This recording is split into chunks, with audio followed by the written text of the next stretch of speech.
또 너희 중에 누가 염려함으로 그 키를 한 자나 더할 수 있느냐. 그런즉 지극히 작은 것이라도 능치 못하거든 어찌 그 다른 것을 염려하느냐. 아멘. 오늘은 2023년 마지막 날입니다. 이제 2024년 새해를 시작하게 되는데요. 사실 내일이 2024년이기는 하지만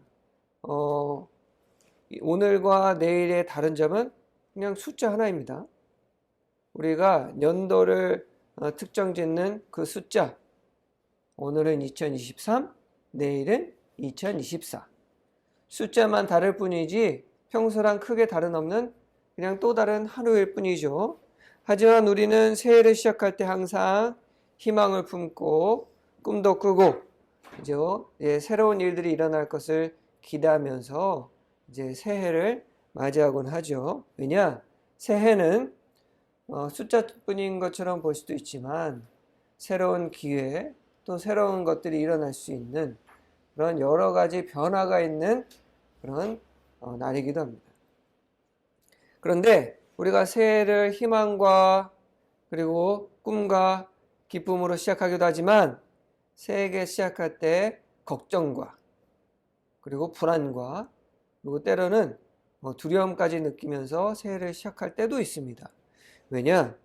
무언가가 바뀐다는 것, 또 알 수 없는 것을 우리가 마주하게 된다는 것은 사실 우리 인간에게는 두려움이 될 수도 있고 또 많은 걱정과 나아가서는 그것을 새로운 것에 대한 공포를 느끼는 그런 경우도 있습니다. 만약에 오늘 우리가 2024년도를 시작하면서 어떤 마음속에 걱정이 있다든가 염려가 있다고 한다면 오늘 이 말씀을 통해서 모든 것들을 떨쳐내고 기쁨과 희망을 품는 한 해를 시작하는 여러분들이 되시기를 주님의 이름으로 축원합니다. 첫 번째로 우리가 새해에 새로운 시작을 맞이하면서 걱정과 근심에서 자유로워지기 위해서는 우리가 무엇을 해야 되냐? 우리의 삶 속에서 변화를 두려워해서는 안 됩니다. 변화는 우리로 하여금 불안을 느끼게 할 수가 있죠. 왜냐? 우리가 익숙한 것에서 익숙하지 않은 것으로 우리가 나아간다는 것은 사실 우리가 확신할 수 있는 것이 없기 때문에 그 마음에 불안을 일으킬 수가 있습니다. 우리가 평소에 누려왔던 어떤 익숙한 결과들이 아닌 익숙하지 않은 결과, 예상치 못한 결과를 우리는 마주하게 될 때 우리 사람은 불안감을 느낍니다. 그렇기 때문에 우리는 어떤 익숙한 상황에 안주하려고 하죠. 안주하려다 보면 그 익숙한 상황에 안주하고 싶은 그 마음이 변화에 대한 두려움과 변화에 대한 그런 불안감, 나아가서는 변한 것에 대한 공격적인 성향까지도 띌 수 있게 된다는 거죠. 이 사람이 무언가에서 익숙해진다는 것이 굉장히 큰 힘이 있습니다. 그렇기 때문에 그것이 환경이 변화가 될 때 거부감들이 느끼게 되는 거죠. 간단한 예를 들면 사람뿐만이 아니라 동물들도 그런 것 같습니다. 예전에 한 TV 프로그램을 보는데 강아지 가족이 주인이 없는 개죠. 이제 버려진 집에서 살고 있는데 집이 오래되다 보니까 무너지기 직전인 거예요. 근데 이제 개들은 모르잖아요. 그 집이 무너질지 안 무너질지. 그러니까 이제 동물 땡땡 그 프로였는데 이제 사람들이 개를 구출하려고 하는데 이 어미개가 자기 새끼들이랑 같이 있는데 새끼를 이제 해치려고 하는 줄 알고 사람들을 막 앞에서 짖고 막 물려고 하고 그러는 거예요. 개 입장에서는 여기서 벗어난다는 게 큰 공포잖아요. 나의 집, 나의 새끼들을 보호하는 그 공간. 근데 사람들이 와서 데려가려고 하니까 그 상황에서 변화를 맞게 되는 그 상황이 공포로 다가오고 이제 사람들 공격적인 성향을 보이는 거죠. 그래서 어쩔 수 없이 마취를 해가지고 가족들을 구출해주는.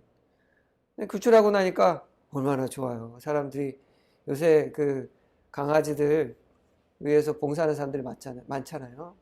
좋은 이렇게 그 지낼 수 있는 공간도 제공해주고 강아지도 돌봐주고 주사 맞추고 결과적으로는 그 어미가 걱정하는 것보다도 훨씬 좋은 환경에 살게 되었죠. 그 어미개의 입장에서는 자기의 익숙해진 그 공간, 그 상황에서 벗어나는 게 굉장히 큰 두려움이었습니다. 그런데 그 변화, 사람들이 그 강아지 가족들을 돕기 위해서 주려는 그 변화를 본인이 알 수 없기 때문에 지금 어떠한 상황으로 자기가 가게 될지 또 이 인간들은 누구인지 모르기 때문에 공포를 느꼈던 거죠. 이스라엘 백성들이 애굽에서 400년이라는 세월을 보냅니다. 요셉이 가족들을 데리고 이집트에 들어왔을 때 그 초창기 때만 해도 그 요셉을 통해서 애굽 사람들이 하나님 알았기 때문에 그 백성들을 손님으로서 또 이웃으로서 잘 받아들이고 함께 살아갔죠. 그런데 하나님을 알지 못하는 바로들이 이제 득위를 하게 되고 또 세대가 이어지면서 이집트 사람들이 아니 제 백성들은 도대체 뭐야 하면서 자신들의 노예로 삼게 되죠. 그래서 400년이라는 그 시간이 지난 뒤에 이스라엘 사람들은 애굽 사람들을 섬기는 노예의 신분의 사람들이 됐습니다. 400년이라는 시간을 그렇게 살다 보니 사람이 익숙해지죠. 우리나라도 그 일본의 지배를 받았고 또 우리 가족이 사역을 했었던 필리핀 같은 경우에도 100년이 넘는 기간 동안에 이제 그 프랑스의 식민지였는데 스페인의 식민지였죠. 스페인의 식민지였는데 이 이스라엘 백성들은 400년이잖아요. 필리핀 사람들은 100년 동안 이제 식민지 생활하다 보니까 그 식민지에서 지배를 받던 백성들이 가지고 있는 어떤 성향들이 아직도 남아 있습니다. 고작 100년인데. 근데 400년을 이집트에게 노예 생활을 했으니 그 익숙해진 그 습관, 그 생활, 그 모습 얼마나 강했겠습니까? 그런데 하나님께서 이제 이스라엘 백성들을 구원하시기 위해서 어떻게 하죠? 이집트에서 이제 출애굽을 시키십니다. 아주 극단적인 변화잖아요. 아주 긴 시간 동안 노예 백성으로서 지내다가 이제 하나의 자립적인 국가가 되기 위해서 이제 나아가는데 그것만 보더라도 엄청나게 큰 변화인데 지금 하나님께서 어디로 가라고 그러냐? 듣도 보도 못한 약속의 땅 가나안으로 가라고 말씀하십니다. 근데 백성들 입장에서는 아니 가나안이 도대체 어디야? 들어보지도 못한 데인데. 그리고 또 가는 길이 광야예요. 사막이죠. 사막을 통해서 알지도 못하는 땅으로 가라고 하니 얼마나 그 마음에 걱정과 근심이 가득했습니까? 아니나 다를까 이스라엘 백성들이 이제 광야를 가기 위해서 이제 나아가는데 몇 가지 사건이 있었죠. 근데 이제 하나님께서 보여주신 큰 홍해가 갈라지는 거대한 기적도 있었고, 근데 이제 백성들이 그런 기적을 목격했음에도 불구하고 물과 양식이 떨어진 것은 아니고요. 떨어진 것처럼 보였을 때에 백성들은 폭발하고 맙니다. 그러고는 출애굽기 16장 3절에 이제 모세와 아론에게 이렇게 호소를 하죠. 우리가 애굽 땅에서 고기 가마 곁에 앉았던 때와 떡을 배불리 먹던 때에 여호와의 손에 죽었더라면 좋았을 것을 너희가 이 광야로 우리를 인도해내어 이 온 회중이 줄여 죽게 하는도다. 얼마나 황당한 얘기예요. 죽었으면 좋겠다고요, 하나님 손에? 어떻게 이런 황당한 얘기를 할 수가 있을까요? 사실 하나님께서 바다를 갈라서 거기를 지나왔음에도 불구하고 지금 당장 목이 마르다고 해서 지금 당장 먹을 게 눈앞에 보이지 않는다고 해서 지금 상황이 이제 저 광야를 가라는 거냐? 자신들이 보기에 답이 없다고 해서 걱정이 된다고 해서 하나님께서 그들을 구원해 주시는 그 상황까지도 부정을 하고 있죠. 사실 모세하고 아론은 생명을 걸고 그들을 이제 인도해서 자신들도 모르지만 그 광야로 나아가고 있는데 이런 불평불만하고 있잖아요. 죽는 게 낫겠다고요. 왜 그러냐? 자신들이 익숙했던 그 상황에서 벗어나는 것에 대한 그 두려움이, 극도의 두려움이 이제 자신들을 인도해낸 지도자들을 향한 분노로 변화되는 거죠. 하나님의 계획은 뭐였습니까? 이스라엘 백성들을 이집트에서 가나안까지 40일 동안, 40일이라는 그 걸리는 그 기간 동안에 이제 지나가게 해서 가나안 땅에 도착하게 하시는 그 기간 동안에 하나님께서는 우리가 잘 알고 있다시피 먹을 것과 마실 것과 그리고 가야 할 길을 다 준비해 놓으셨습니다. 이스라엘 백성들은 걱정하고 두려워했지만 하나님께서는 계획이 다 있었어요. 아니, 이집트에서 바다를 갈라서까지도 그들을 구해냈는데 광야 고 40일 동안 하나님께서 안 도와주시겠어요? 근데 이스라엘 백성들은 변화에 대한 두려움으로 인하여 온전한 생각을 못하는 상황이 된 거죠. 우리가 잘 알고 있다시피 이스라엘 백성들이 하나님 앞에 불평불만하는 바람에 40일이면 갈 수 있는 그 거리를 무려 40년 동안이나 이제 광야에서 지내게 됩니다. 하나님을 믿고 신뢰하지 않았기 때문에. 물론 변화는요, 무섭고 들어올 수 있습니다. 왜냐하면 변화는 우리에게 여러 가지 어려움과 때로는 아픔까지도 줄 수 있어요. 우리가 성장할 때, 우리가 자랄 때 우리 몸과 정신과 마음은 큰 변화를 겪게 됩니다. 여러 가지 경우에 아프기도 해요. 예를 들면 우리 우주원유도 지금 성장하는 과정에서 가장 두드러지는 게 뭐죠? 이빨 빠지는 거잖아요. 그죠? 우리 우주 지금 여기 앞니 지금 다 낳고 있는데 원유도 빠진 데서 이제 새 이빨이 이제 나오고 또 빠지려고 해요. 근데 어렸을 때는 사실 이빨이 빠진다는 게 굉장히 큰 두려움이죠. 그리고 사실 아프기도 해요. 어렸을 때 이제 부모님이 다 얘기해 주십니다. 이빨 빠지는 건 다 자라면서 있는 일이야. 그럼에도 불구하고 이빨을 빠질 때 깜짝 놀라지 않습니까? 저는 사실 아직까지도 꿈에서 그런 걸 꿔요. 이빨 빠지는 꿈. 다 컸는데도 이빨이 막 빠지고 흔들리고 이거에 대한 되게 큰 두려움이 있었나 봐요. 어렸을 때. 어떻게 이빨이 빠지지? 그리고 이빨 빠지면 또 어떻게 피도 나오고. 그리고 또 자라다 보면은 우리 관절이나 이런 데가 성장통 때문에 많이 아프죠. 우리 우주원유도 잘 때 엄마 무릎이 아파요 이렇게 얘기하는데 그게 다 뭐예요? 자라면서 성장하면서 성장판이 늘어나면서 우리에게 아픔을 주는 거죠. 그리고 또 우리가 잘 알다시피 우리 아이들이 청소년기가 되면은 우리가 잘 알고 있는 부모들이 두려워하는 사춘기를 겪게 됩니다. 이 마음이 성장하는 단계죠. 이렇게 변화들은 우리가 성장할 때 우리에게 꼭 필요적으로 오는 우리가 겪어야만 하는 그런 성장의 과정입니다. 이스라엘이 40년 동안 이제 광야에서 지나면서 큰 변화가 있었는데 노예 신분이었던 사람들, 그러니까 스스로 독립적인 생활을 하지 못했던 이들이 40년이라는 광야를 생활을 하는 동안에 어떻게 변했나요? 노예에서 하나의 국가가 되었습니다.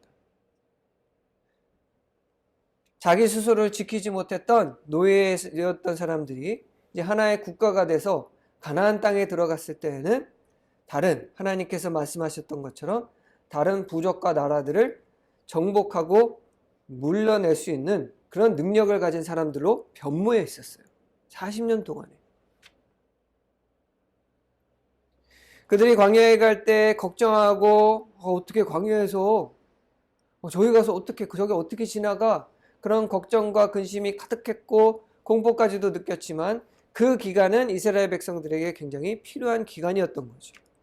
그리고 그 기간 동안에 어땠나요? 하나님께서 이스라엘 백성들과 함께 하셔서 직접 성막이라는 것을 또 만드시고 그것에 임하시면서 그들이 입고 있던 의복이 헤어지지 않았고 그들이 신고 있었던 신발이 헤어지지 않고 발이 부르트지 않았고 하나님께서 먹을 것과 마실 것을 제공해 주셨죠. 특히나 이스라엘 백성들이 먹었던 건 뭡니까? 만나. 천국의 음식 만나. 천국에서 진짜로 음식을 먹는지는 모르겠지만 하나님께서 인간에게 주셨던 가장 완벽한 음식. 뭐 이렇게 동글동글하고 하얗고 뭐 먹으면 달콤하다고 그러는데 저는 만나 얘기할 때마다 옛날에 우리가 먹었던 이게 그 불량식품 과자가 생각나는데 한번 먹어보고 싶어요. 도대체 어떤 맛일까?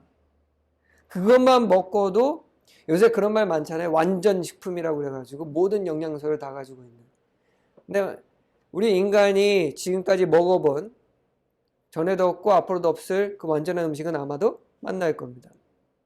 만나를 먹어본 유일한 백성이 바로 이스라엘 백성들이에요. 그런 놀라운 기적을, 그리고 과거에도 없었고 그 이후에도 없었고 앞으로도 없을 기적을 단 하나의 민족은 그 짧은 기간 동안에 다 체험했습니다. 그 민족이 바로 이스라엘 민족이에요. 엄청난 특권을 가지고 있는 사람들.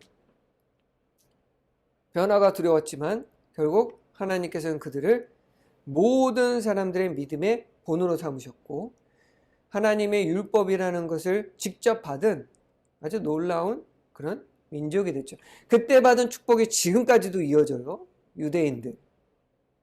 전 세계의 경제와 정치를 휘두를 수 있는 그런 능력을 가지고 있는 유대인들. 하나님께서 약속하신 그 백성들이지 않습니까? 그렇기 때문에 우리는 변화를 두려워해서는 안 됩니다. 사실 변화는 우리에게 유익하는 경우가 더 많아요.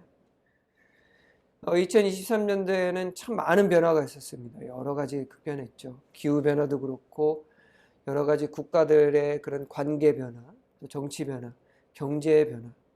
특히나 요새는 기술의 발전도 엄청나게 컸죠. AI 시대가 이제는 정말로 도래해서 그 전까지만 해도 AI 뭐 대단하면 얼마나 대단하게 했는데 올해 등장한 그 AI들만 두고 가만히 보면 엄청납니다. 그림도 그려주고요. 글도 알아서 써주고 이제는 뭐 인터넷 그 웹사이트 이런 거 AI가 다 만들어줍니다. 그리고 뭐 그림 그냥 자기가 그리면은 3D로 다 바꿔주고요. 뭐 글 써가지고 이것 좀 이렇게 뭐 문법이나 이런 것도 좀 맞춰줘 하고 딱 올리잖아요. 다 고쳐져요.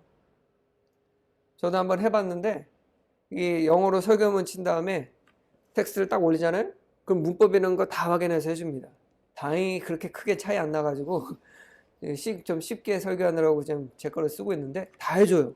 심지어는 글 같은 거 주제만 이렇게 적어놓으면 그 주제에 맞는 글도 써줍니다.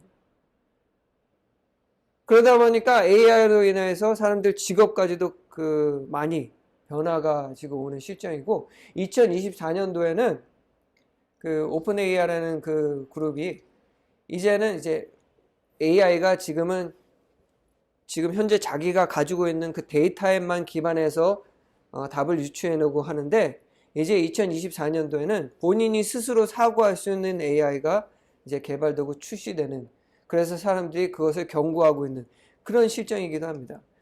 우리 아이들은 모르겠지만 영화 터미네이터 아시죠? 인공지능이 사람을 능가해서 일어날 위협, 이제는 이게 실제가 될 수 있을 정도로 아주 큰 변화가 지금 일어나고 있고요.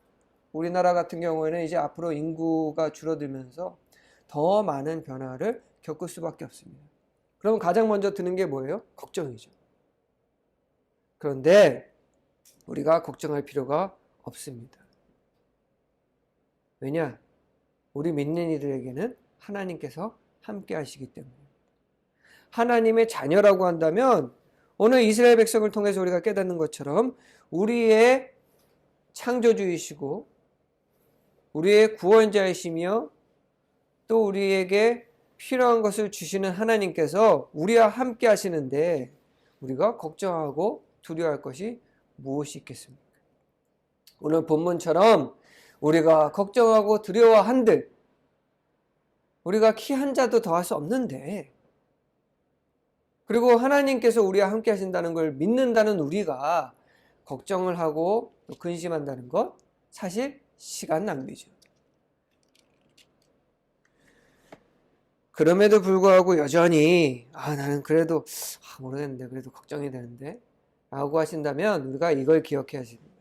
하나님께서는요, 우리가 어려움에 처했을 때 우리에게 우리를 도울 사람들을 보내주십니다. 굉장히 중요한 일이죠.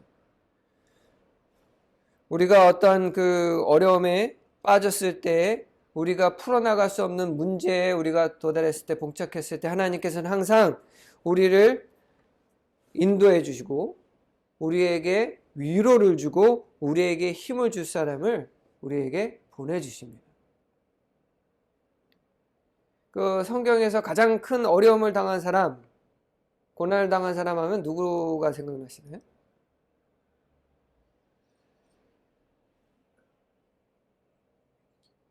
욥? 욥일 수도 있는데 저는 개인적으로 요셉이라고 생각합니다. 요셉은요, 배반을 당해도 너무 많이 당해요. 첫 번째로 배반한 건 자기 형제들한테 배반당하고, 또 자기 고용주한테도 배반당하고, 그리고 또 감옥에서 만난 두 사람 중에 한 명한테 배반당하고. 배반이란 배반은 다 당해보고 어려우면 다 당해봤던 사람이 바로 요셉이죠. 그런데 요셉은 또 뭐로 유명합니까? 그 모든 어려운 상황을 극복한 사람으로도 유명합니다. 어느 정도까지 극복했냐? 이집트의 수상이 될 정도로 그 모든 역경을 딛고 일어선 사람 하면 우리는 요셉을 떠올리죠. 그런데 사실 이 요셉의 이야기를 가만히 들여다보면 그 모든 일들은 요셉 혼자서 한 게 아닙니다. 첫 번째로 요셉이 배신을 당한 게 바로 형제들이죠. 사실 요셉은 그 아버지의 가장 큰 사랑을 받던 아들이에요. 요셉이 뭘 입고 다녔냐면 그 자색 옷, 막 화려한 옷. 근데 그때 당시 우리는 지금 색깔이 많은 옷들을 많이 입잖아요. 근데 그때 당시에는 색깔이 있는 옷은 굉장히 비싼 옷이었습니다. 근데 아버지가 요셉만, 12아들 중에서 요셉만 그 옷을 주셨어요. 편애를 한 거죠. 사실상 편애한 거 맞습니다. 그러다 보니까 형제들이 이제 뭐야, 꼬사랍네. 그런데 요셉이 또 실수도 해요. 요셉이 꿈을 꾸는데 그 꿈 얘기가 가만히 들어보면 형제들이 자기한테 절하고 심지어는 엄마 아빠도 자기한테 절하는 꿈인 거예요.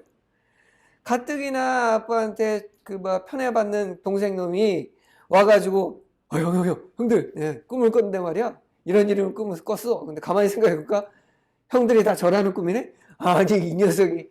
그래서 그 분노가 극에 달해서 형제들이 어떻게 하려고 합니까? 요셉을 죽이려고 해요. 사실 아무리 그렇다고 해도 어떻게 형제를 죽입니까? 사실 배다른 형제들이긴 하지만, 그래서 요셉을 형제들이 죽이려고 할 때 하나님께서 도울 자를 보내주시는데 바로 누굽니까? 맏형 르우벤이죠. 사실 르우벤은 요셉을 구하려고 했어요. 그래서 다른 형제들한테 야, 지금 죽이지 말고 구덩이에 던져넣자. 구덩이에 던져놓으면 형제들이 간 다음에 나중에 와서 자기가 구하려고 했는데, 르우벤이 잠깐 자리를 비운 사이에 그 형제들이 어떻게 합니까? 노예상한테 요셉을 팔아버려요. 그래서 요셉이 노예가 되어서 끌려가서 어디로 가냐? 이집트로 갑니다.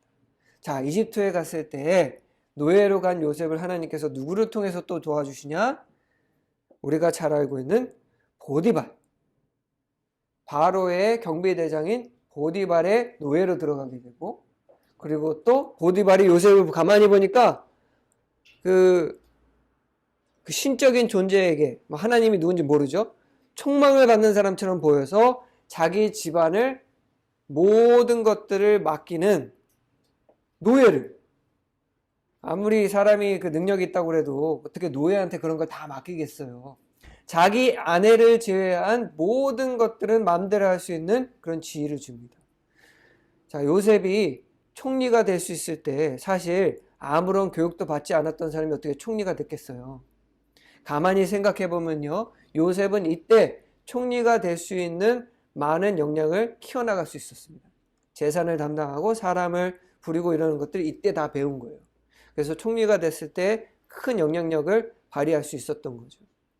자, 이것도 하나님께서 요셉에게 주시는 도움의 손길, 누구를 통해서? 보디발을 통해서. 근데 보디발의 아내가 요셉을 유혹했다가 요셉이 내가 어떻게, 그래서 거부하는 바람에 모함을 당하고 감옥에 갇히게 되죠. 자, 노예로 된 것도 억울한데 이제는 감옥에 가는 죄인 시세까지 됐어요.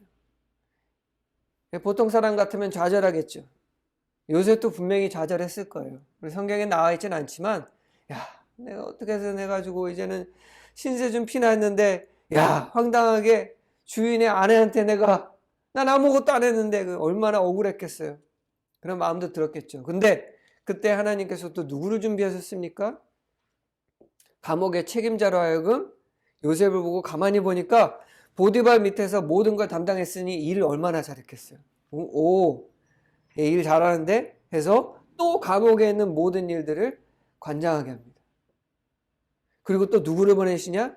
술 맡은 관원장을 보내주셔요. 그리고 요셉이 술 맡은 관원장이 꿈을 해석하는 걸 보고 야 진짜 나 감옥에 나가게 돼? 그러면 내 나가면 너 꼭 잊지 않을게. 그래서 바로가 꿈을 꿨을 때 술 맡은 관원장이 요셉이라는 친구가 지금 감옥에 갇혀 있는데요. 이 친구가 꿈을 엄청 잘 해석을 하더라고요. 라고 얘기를 해주는 바람에 요셉이 바로 앞에 설 수 있었고, 요셉이 하나님께서 주신 그 지혜로 그 꿈을 해석하자 바로는 이야 너 대단한데? 야 네가 믿고 있는 그 하나님이 진짜 신이다. 진짜 하나님이다. 그리고 요셉으로 하여금 총리가 될 수 있도록 하시죠.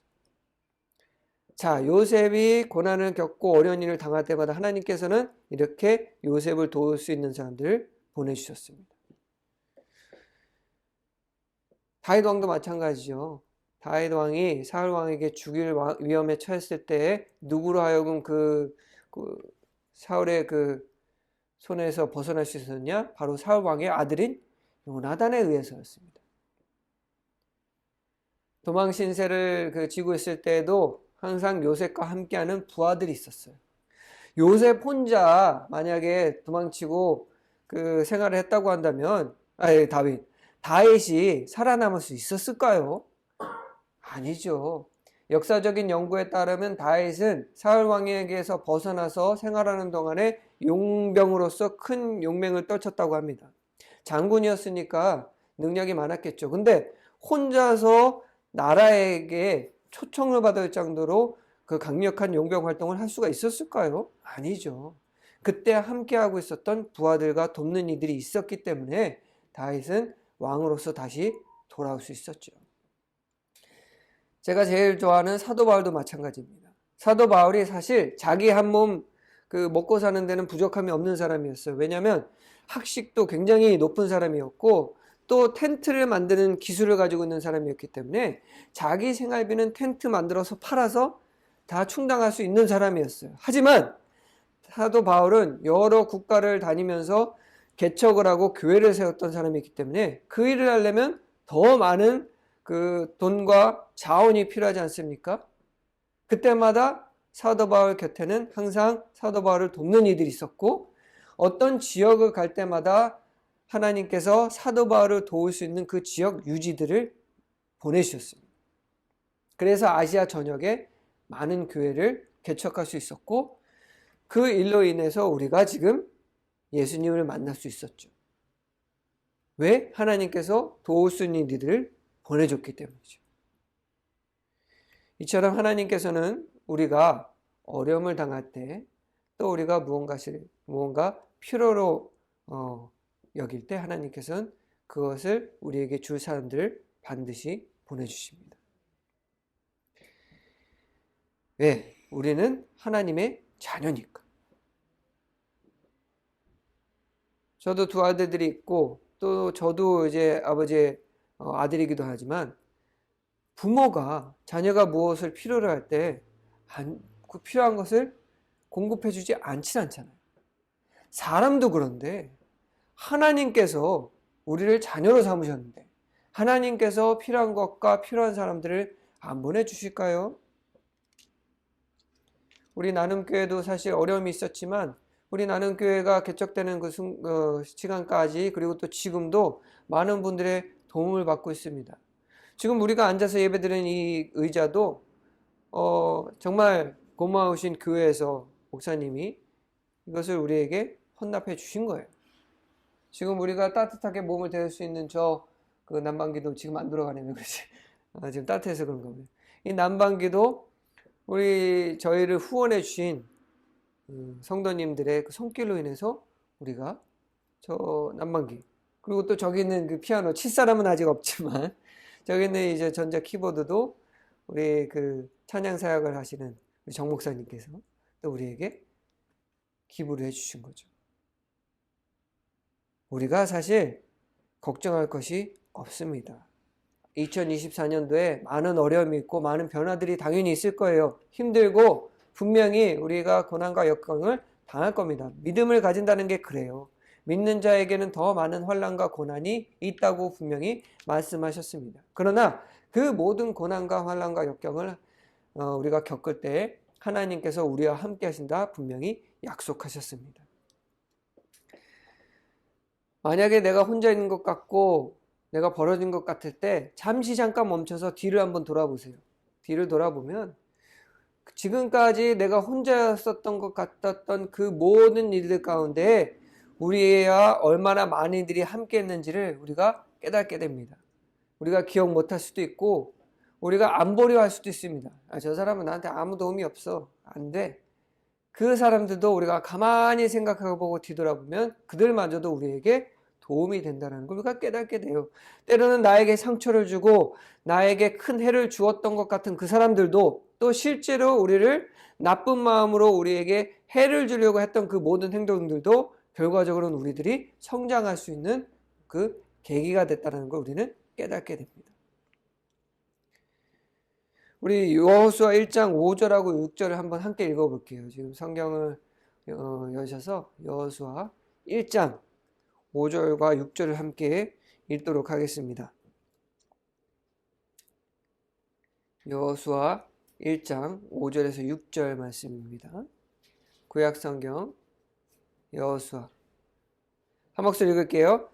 내 평생에 너를 능히 대적할 자가 없으리니 내가 모세와 함께 있었던 것 같이 너와 함께 있을 것임이니라.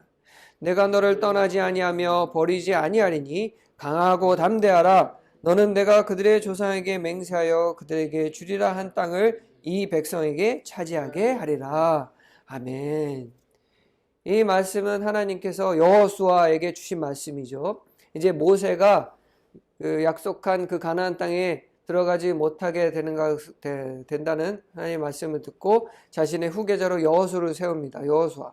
근데 여호수아가 이제 맡게 될 그 길이 굉장히 어려운 길이에요. 왜냐하면 이제 광야의 생활을 마치고 가나안 땅에 들어가야 되는데 가나안 땅에는 이미 다른 나라들이 있습니다. 그래서 하나님의 명령에 따르면 그 백성들을 정복하고 그들을 몰아내야 돼요. 그 일들을 해야 되는 그 지도자로서 이제 여호수아가 이제 맡게 된 거예요. 얼마나 두렵고 떨리고 걱정되겠어요. 전쟁을 하고 이제 목숨을 걸고 이제 그 일을 해나가야 되는데 사실 광야에 있던 40년 동안에는 아직 편했잖아요. 하나님께서 먹여주고 재워주고 이제 가나안 땅에 들어가는 순간 자기의 힘으로 이제 자신들의 백성으로서 나라를 유지하는 그 일들을 이제 여호수아가 그 일들을 감당해야 돼요. 얼마나 두렵고 떨립니까? 저 같으면 잠도 못 잘 것 같아요. 아니 저 같으면 아마 도망갔을 거예요. 난 못해요. 그런데 그 지도자 역할을 딱 맡는 그때 하나님께서 바로 오늘 함께 읽은 여호수아 1장 5절에서 6절 말씀처럼 여호수아에게 위로의 말씀과 격려의 말씀을 해주십니다. 걱정하지 마라. 내가 모세와 함께 한 것처럼 너와 함께도 하겠다. 너를 절대로 떠나지 않을 거고 가서 네가 나의 백성들로 하여금 그 약속받은 땅을 얻게 해라. 내가 함께 하겠다라고 말씀하고 계십니다. 그래서 여호수아가 이 말씀을 믿고 담대하게 나아가서 우리가 잘 알고 있다시피 가나안 땅에 이스라엘 백성들이 정착하게 되죠. 하나님께서 함께 하시기 때문에. 자, 이 말씀은 여호수아에게 주신 말씀이기도 하지만 우리에게 주시는 말씀이기도 합니다. 2024년 여러 가지 우리가 두려워하는 모든 일들, 지금 나에게 있는 문제들, 앞으로 생길 모든 문제 두려워하지 말라. 내가 너와 함께 하겠다라고 말씀하고 계시는 거예요. 우리의 믿음의 선조들과 함께 하신 것처럼 우리와 함께 하신다고 합니다. 걱정들과 다 우리가 이런 근심 걱정들 우리의 힘으로 해결하려고 하면 해결이 안 됩니다. 인간의 능력으로는요, 우리가 앞으로 만나게 될 그 모든 어려움들 어차피 해결 못 해요. 그래서 걱정할 필요가 없습니다. 어차피 우리가 할 수가 없는데. 우리 인간의 힘으로 하려고 하면 우리가 잘 알다시피 우리 주변의 많은 이들, 또 우리가 잘 알고 있는 주변에 지금까지 있었던 모든 사람들, 자신의 힘으로 그 문제를 해결할 수 있을 때 그것을 해결한 사람들이 몇 사람이나 되던가요? 어차피 우리의 힘으로 안 됩니다. 하지만 우리는 괜찮아요. 왜? 우리는 우리 자신을 의지하는 것이 아니라 누구를 의지하느냐? 하나님을 의지하기 때문입니다. 하나님을 의지할 때에 오늘 본문에 말씀하신 것처럼 걱정과 근심과는 상관없이 하나님께서는 우리를 인도해 주실 것이라는 것을 믿는 우리 나눔교회 성도 여러분들이 되시기를 소망합니다. 그래서 2024년도에는 어려움이 닥쳤을 때 근심 걱정하는 게 아니라 오히려 하나님께 감사하고 영광 돌리는 여러분들 되시기를 간절히 부탁드립니다. 믿음을 가지고 희망을 품고 꿈을 가지고 나아가는 2024년도. 우리가 눈앞에 보이는 거 아무것도 없고 뭘 해야 될지 알지 모르겠지만 하나님을 의지하고 나아가는 한 해가 되시기를 주님의 이름으로 간절히 축원합니다.